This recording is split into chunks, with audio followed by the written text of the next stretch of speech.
বাংলায় সরকারের পালাবদলে আরও বিপাকে আরজিকর হাসপাতালের প্রাক্তন অধ্যক্ষ সন্দীপ ঘোষ।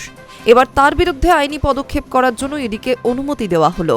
মুখ্যমন্ত্রী শুভেন্দু অধিকারী এই সিদ্ধান্ত নিয়েছেন, অর্থাৎ সন্দীপ ঘোষের বিরুদ্ধে চলা আর্থিক অনিয়ম ও দুর্নীতির মামলায় এবার আরও কড়া অবস্থান নেওয়া হলো। সোমবার এই বিষয়ে সিদ্ধান্ত নিয়েছে নবান্ন। শুধু তাই নয়, মুখ্যমন্ত্রী শুভেন্দু অধিকারী সামাজিক মাধ্যমে এই বিষয়ে বার্তাও দিয়েছেন। এদিন মুখ্যমন্ত্রী লিখেছেন, আজ আমি মুখ্যমন্ত্রী হিসেবে একটি মহতী এবং সদর্থক পদক্ষেপ গ্রহণ করতে পেরে নিজেকে সৌভাগ্যবান মনে করছি।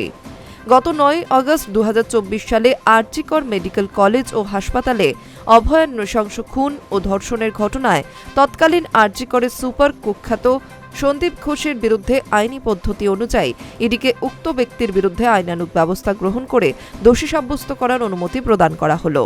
প্রসঙ্গত, আরজিকর মামলা ফের কলকাতা হাইকোর্টে উঠছে।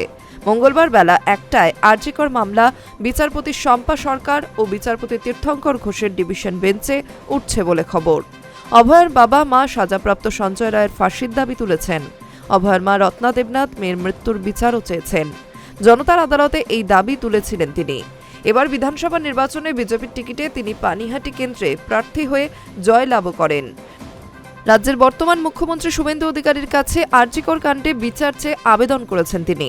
ইতিমধ্যে রাজ্যের তরফে কলকাতার প্রাক্তন নগরপাল বিনীত গোয়েল, তৎকালীন ডিসি সেন্ট্রাল ইন্দিরা মুখোপাধ্যায় এবং সেই সময়কার ডিসি নর্থ অভিষেক গুপ্তাকে সাসপেন্ড করেছে রাজ্য সরকার। শুধু তাই নয়, তাদের বিরুদ্ধে বিভাগীয় তদন্তেরও নির্দেশ দেওয়া হয়েছে। এর মধ্যে স্বাস্থ্য সচিব নারায়ণ স্বরূপ নিগমকে জরুরি তলব করেছেন মুখ্যমন্ত্রী শুভেন্দু অধিকারী।